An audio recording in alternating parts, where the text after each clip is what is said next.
দুবছৰ পূৰ্বে বিবাহবশত আবদ্ধ হৈছিল পিংকি। ছমহীয়াৰ যমজ সন্তান গৰ্ভত আছিল। কিন্তু নিষ্ঠুৰ চাৰ্মিয়ে পিংকিক বিচনাত বান্ধি লৈ সম্পূৰ্ণভাৱে উলংঘ কৰি জীৱন্তে জ্বলাই দিলে। জীৱন্তে জ্বলাই হত্যা কৰিলে। কাৰণ জানিলে আপোনাৰ হয়তো গাৰ নোম শিয়ৰি উঠিব। নমস্কাৰ, মই শংকৰজিৎ আৰু আপোনালোকে চাই আছে শংকৰজিৎ ক্ৰিয়েশ্যন। পুনৰ লৈ আহিছোঁ এক সত্য খবৰ।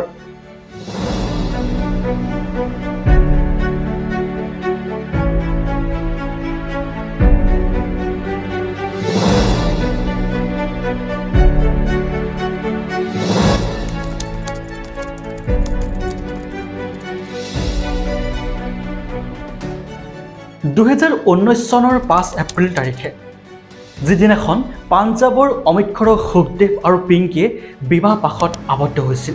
দুয়োৱে বহুত সুখী আছিল। সুখী নহ'বনো কিয়? বহুদিনীয়াৰ প্ৰেমৰ অন্তত অৱশেষত দুয়োৱে দুয়োখন ঘৰৰে সন্মতিৰ মৰ্মে বিবাহ পাশত আবদ্ধ হৈছে।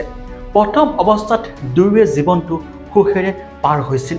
কিন্তু লাহে লাহে যেন পিংকিৰ জীৱনলৈ কাল অমানিশাৰ নামি আহিল। মাজে মাজে তেওঁলোকৰ কাজিয়া হ'বলৈ আৰম্ভ কৰিলে।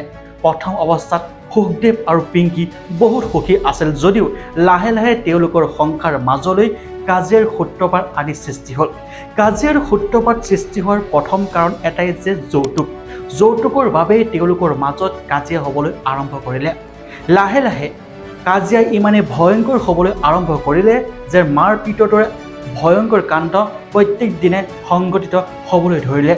কিন্তু পিংকিয়ে নিজৰ সংসাৰখন নেভাঙো বুলি ভাবিয়ে এইষাৰ কথা কাকো কোৱা নাছিল। কিন্তু প্ৰত্যেক দিনাই মদ্যপান কৰি আহি শাৰীৰিক আৰু মানসিকভাৱে অত্যাচাৰ চলাইছিল পিংকিক। আৰু এনেদৰে পিংকি আৰু সুখদেৱৰ মাজত কাজিয়াৰ সূত্ৰপাত হৈ আছিল। তাৰ মাজতে তেওঁলোকৰ জীৱনলৈ আহি এক সুখবৰ। এইবাৰ পিংকি মাতৃ হ'বলৈ ওলাইছে। দুয়োৱে ততাতৈয়াকৈ চিকিৎসালয়লৈ গ'ল। চিকিৎসালয়ৰ ডক্টৰে ক'লে যে পিংকি অৰ্থাৎ সুখদেৱৰ পত্নী পিংকি যমজ সন্তানৰ মাতৃ হ'বলৈ ওলাইছে। এয়া তেওঁলোকৰ বাবে এটা খুবেই ভাল খবৰ। প্ৰথম অৱস্থাত এই সুখবৰটো পাই সুখদেৱ বহু সুখী হৈছিল। তেওঁলোকৰ জীৱনলৈ আৰু কেইদিনমানৰ পাছতে হয়তো দুটাকৈ সন্তান আহিব। যমজ সন্তানৰ মাতৃ আৰু পিতৃ হ'ব দুয়োৱে। প্ৰথম অৱস্থাত দুয়ো পুনৰ সুখী হ'ল। লাহে লাহে দিনবোৰ পাৰ হ'ল। কিন্তু গৰ্ভৱতী হোৱাৰ 6 মাহৰ পাছত পুনৰ তেওঁলোকৰ ভয়ংকৰভাৱে কাজিয়া আৰম্ভ হ'বলৈ ধৰিলে। কাজিয়া ইমানে ভয়ংকৰ হ'ল যে প্ৰত্যেক দিন দা কটাৰী লৈ খেদি আহে সুখদেৱে পত্নীক হত্যা কৰিবলৈ। তেওঁ কয় যে টকা ধন নাথাকিলে কেনেদৰে এই যমজ সন্তান দুটা মই প্ৰতিপালন কৰিম। প্ৰত্যেক দিনাই শাৰীৰিক আৰু মানসিকভাৱে অত্যাচাৰ চলাই কেৱল যৌতুক বিচাৰিম। অৱশেষত উপায়হীন হৈ পিংকিয়ে ঘৰৰ অৰ্থাৎ মাকৰ ঘৰত সকলো কথা খুলি ক'লে। আৰু পিংকি দেউতাকে উপায়হীন হৈ 1 লাখ টকা দিবলৈ মান্তি হ'ল। আৰু 1 লাখ টকা দিয়াৰ পাছত দুদিনমান সকলো ঠিকে থাকিল। তাৰ পাছত আৰু ধন লাগে বুলি কৈ সুখদেৱে পুনৰ পত্নীক অত্যাচাৰ কৰিবলৈ আৰম্ভ কৰিলে। কিন্তু পিংকি ঘৰৰ অৱস্থা যথেষ্ট ভাল নাছিল। সেয়েহে আৰু ধন দিব নোৱাৰোঁ বুলি কোৱাত অৱশেষত পিংকিক প্ৰত্যেক দিনাই মাৰিবলৈ আৰম্ভ কৰিলে। আৰু সেইদিনা আছিল 2021 চনৰ 21 এপ্ৰিল তাৰিখ। সন্ধিয়া হোৱাত মদ্যপান কৰি আহি সুখদেৱ ঘৰত প্ৰৱেশ কৰিলে। তেওঁলোকৰ ঘৰত আন কোনো নাথাকে, তেওঁলোকে থাকে।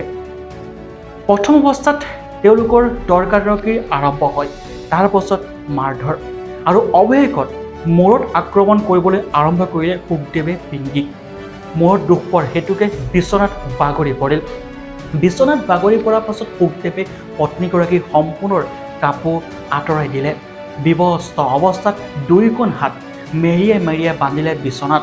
আৰু ভৰি দুটাও যাতে মাৰিব নোৱাৰে ভৰি দুটাও বিচনাৰ বান্ধি ল'লে।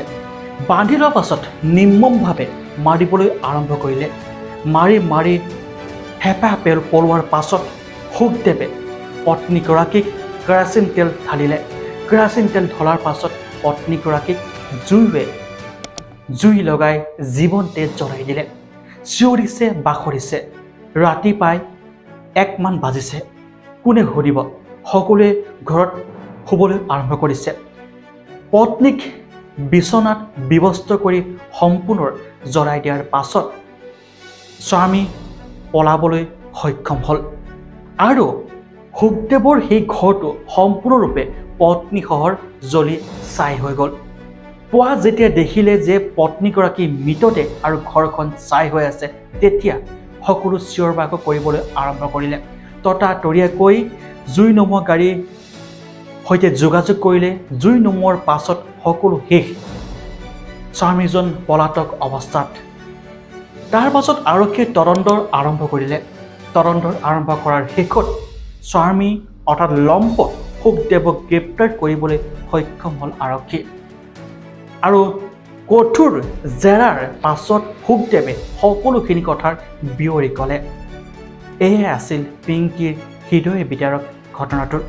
সঁচাকৈ আজিৰ তাৰিখত এগৰাকী মহিলাৰ কিমান সুৰক্ষিত, না কৰ্মস্থলীত না ঘৰত ক'তোৱে সুৰক্ষিত নহয় মহিলাসকল।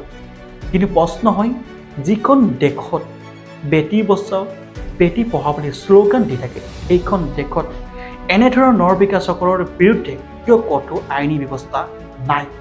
এতিয়াও জেলত আছে এইটো লম্পট। সঁচাকৈ অতি হৃদয় বিদাৰক ঘটনাৰ। যৌতুকৰ বাবেই যে প্ৰত্যেক দিনে এগৰাকী মহিলাৰ জীৱন যেন ধ্বংস হ'বলৈ আৰম্ভ কৰিছে। এই যৌতুক প্ৰথাৰ সম্পূৰ্ণৰূপে বন্ধ কৰা এখন আইন আনিবলৈ আইন অনাটোৰ বহুত বেছি প্ৰয়োজন হৈ পৰিছে ভাৰতৰ দৰে এখন দেশত। আপোনালোকে কি ক'ব? আপোনালোকৰ সকলোৱে মতামত দিবলৈ নাপাহৰিব।